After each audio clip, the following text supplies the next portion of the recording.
ఆయన ఎవరు?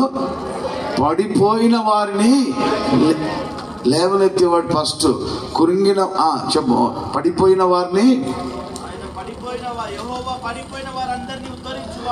పడిపోయిన వారు అందరినీ ఉద్ధరించేవాడు, కుంగిపోయిన వారు అందరినీ లేవనెట్టేవాడు. దేవునికి స్తోత్రం.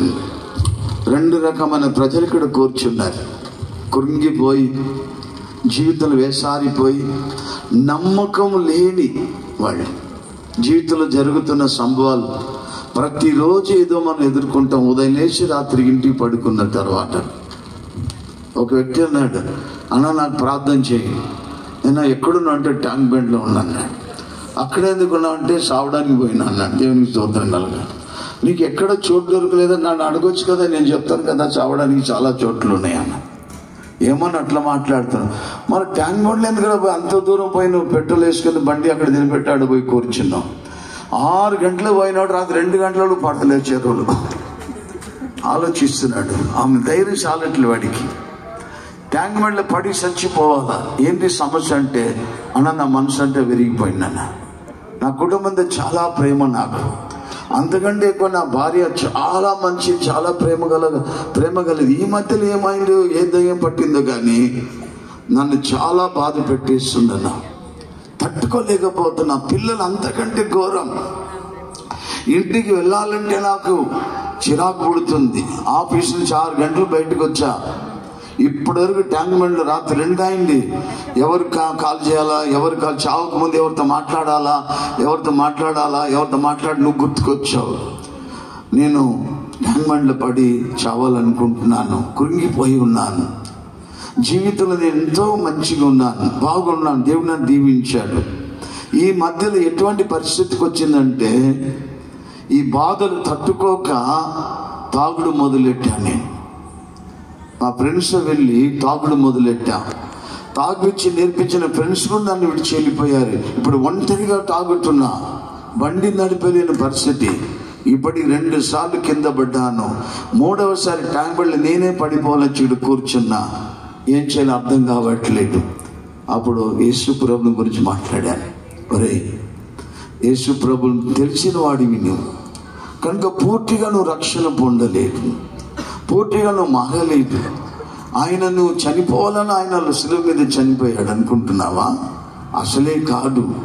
ఆయన ఒకసారి ఆలోచించు. ఆ దినాన నీ పరిస్థితి ఎలా ఉన్నప్పుడు ప్రభు నిన్ను దర్శించాడు. ప్రభు కొరకు నువ్వు పరిగెట్టిన దినాలేంటిది?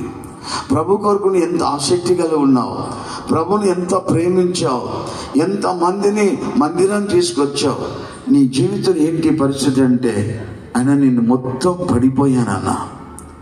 నా జీవితంలో ఇంకేమీ లేదు. చివరికి మరణమే నా పరిష్కారం. నా సమస్యలకు పరిష్కారము మరణం అన్నాడు. నేనన్నా నీ మరణం పరిష్కారం కాదు నీ సమస్యలకి. నీ కొరకు చనిపోయాడు కదా, ఆయన మరణమే నీకు పరిష్కారము. యేసు ప్రభే నీకు పరిష్కారము. ఒక్కసారి అక్కడ ఉండి నేను ప్రార్థన చేస్తాను, నేను నీ దగ్గరికి వస్తానన్నాను. అంటే నువ్వు ప్రార్థన చేయన్నాడు. ప్రార్థన చేస్తుంటే భయంకరంగా ఏడ్చాడండి. భయంకరంగా ఏడ్చిన తర్వాత నా ప్రార్థనని పలికిన మాటలు ఆయన హృదయాన్ని కదిలించి దేవునికి స్తోత్రం కలగాక. ఆయన అన్నాడు, అన్నా నేను ఇక్కడి నుంచి లేచి నా ఇంటికి వెళ్తా, దేవునికి స్తోత్రం కలగాక. అది ప్రభు. ఈ వాక్యం అదే అంటున్నది. పడిపోయిన వారిని ఉద్ధరించేవాడు ఆయనే, కృంగిన వారిని లేవనెత్తవాడు ఆయనే. ఈరోజు మన జీవితాలు ఆలోచించి చూస్తాం, ఎంతమంది ఏ కార్యాలలో మనం పడిపోయే స్థితిలో ఉన్నాము. ఒకవేళ నువ్వు పడిపోయినావు అనుకో, నిన్ను చూచే వాళ్ళు ఏమంటారు తెలుసా? పడిపోయిండు, పాపంలో పడ్డాడు, వ్యభిచారంలో పడ్డాడు, ఇంకా ఆత్మీయ విషయంలో పడిపోయాడు, ఆర్థిక విషయంలో పడిపోవడానికి ఎన్నో ఉన్నాయి.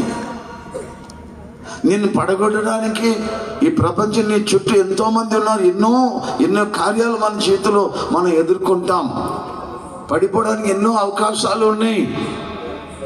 కానీ పడిపోయిన స్థితిలోంచి పైకి రావడానికి ఎవ్వరు లేదు, ఏ అవకాశం లేదు, కానీ ఒక్కడే యేసు ప్రభు. ఆమేన్. Praise the lord.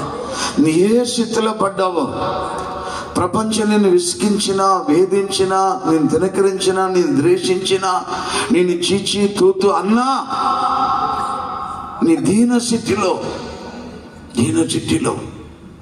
కీర్తన 40లో ఒక వాక్యం ఉంటుంది. మనమంటే ఎక్కడ పడి ఉన్నామంటే, జిక్కటగల దొంగ ఊబిలో, నాశనకరమైన గుంటలో. చెప్పండి, జిక్కటగల దొంగ ఊబిలో, నాశనకరమైన జిక్కటగల ఊబి అంటాడు. అక్కడ పడితే ఎవ్వరు పైకి రాలేరండి. భయంకరమైన పాపం అది. అక్కడ నుండి ప్రభు తన చేయిచ్చి పైకి లేవనెట్టుతాడు. చాలా మంది ఉన్నారు, అయ్యా ప్రేమల పడి ఓడిపోయిన ఎంతమంది ఉన్నారు.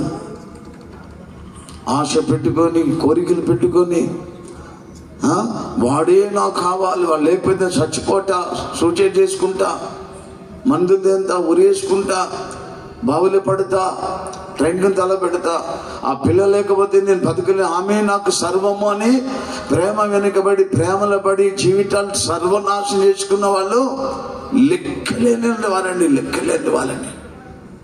వాళ్ళ జీవితాలను వాళ్ళని నాశనం చేసుకుంటున్నారు. దేవుడు వారికి మంచి భవిష్యత్తు పెట్టాడు, మంచి భవిష్యత్తు. తల్లిదండ్రులు వారికి మంచి చదివిస్తున్నారు.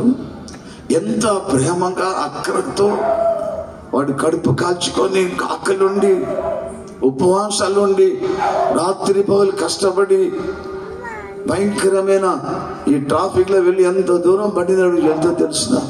పిల్లల్ని బాగా చూడాలా. మా సుఖము కంటే పిల్లల సుఖం. పిల్లలు నెమ్మదిగా ఉండాలి. ఎంతో ప్రయాసం. ఈ 4 అక్షరాలు ఏం నేర్చుకుంటారేమో కానీ ఏం నేర్చుకుంటారో నాకు అర్థం కాదు. అన్ని తెలిసినట్టే, వీళ్ళకి అన్ని తెలిసినట్టే. భయంకరమైన పరిస్థితుల్లో ఉన్నారండి జీవితాల్లో. మానవుణ్ణి అక్కడి నుంచి లేవనెత్తారు. ఇంకా ఈ ప్రపంచాన్ని చుట్టూన్న సొసైటీ, సమాజము నిన్ను ఇంకా తొక్కుతుంది, నిన్ను వేలెత్తి చూపిస్తుంది.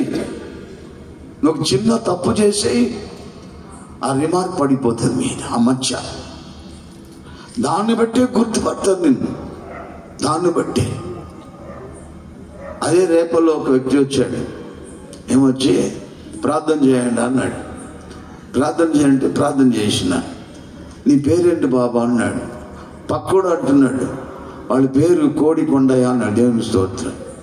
కొండయ్య కింద కోడి అంటే వచ్చిందన్న. వాళ్ళ ఇంట్లో అప్పుడు వాళ్ళు తాతలు వాళ్ళ పని ఊర్లో ఉన్న కోళ్ళన్నీ దొంగతనం చేస్తారంట. సగం కోడి కోసి తాగి తినేస్తారు, కోళ్ళు సందలు అమ్మేస్తారు. వాళ్ళు బతుకత్తే. ఎప్పుడో ఒకసారి పట్టబడ్డారు.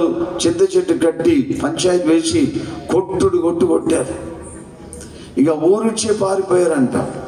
కొందరు అటు ఇటు మిగిలిండ్రు. వాళ్ళ పేరు వీళ్ళకి వచ్చేసింది. కొందరు చచ్చిపోయారు. ఆ వంశం చేసిన తప్పును బట్టి వాళ్ళు కోడి కొండయ్య, అలాంటి అందరికీ కొండయ్య పేరు వస్తుంది. కొండయ్య లేక కోడి లేక ఏ పేరు ఉండదు వాళ్ళకి.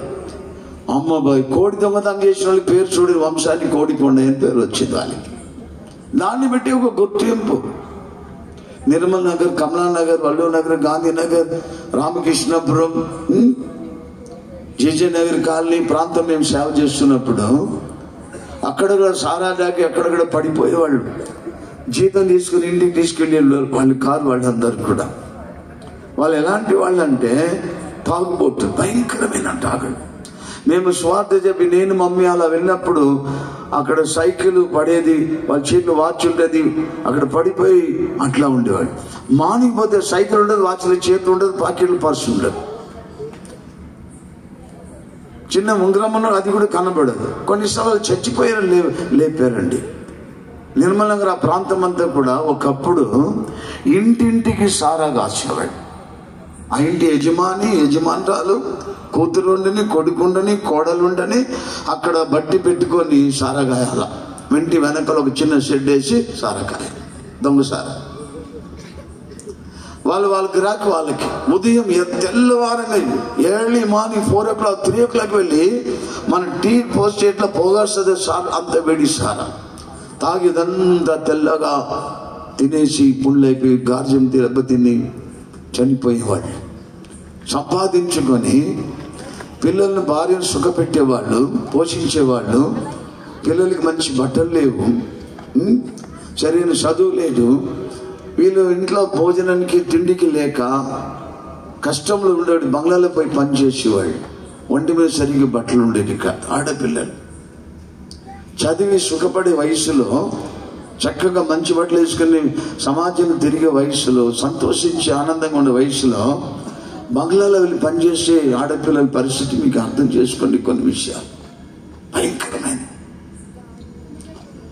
బంగ్లాలో పనిచేస్తున్న వాళ్ళకి పెళ్ళిళ్ళు కావండి. వాళ్ళ క్యారెక్టర్ బాగుండదని సమాజం అనుకుంటారు. వాళ్ళని ఒక తీరు చూస్తారు మనుషులంతా. బంగ్లాలో పనిచేస్తుంది, ఏం చేయాలా? ఒక పొట్ట ఒకటి ఉంది కదా, దాని ఒళ్ళు ఒకటి ఉంది, కప్పుకోవాలి కదా, బతకాల. మజ్బూరి అంటారు హిందీలో. ఏదో కర్మ మేము బతుకుతున్నాము. ఇలాంటి ఊళ్ళలో మేము వెళ్ళి స్వార్థ చెప్తే ఇక్కడ ఆమె గ్లాసులో పోసి అవతలు ఇచ్చేసి ఈతలో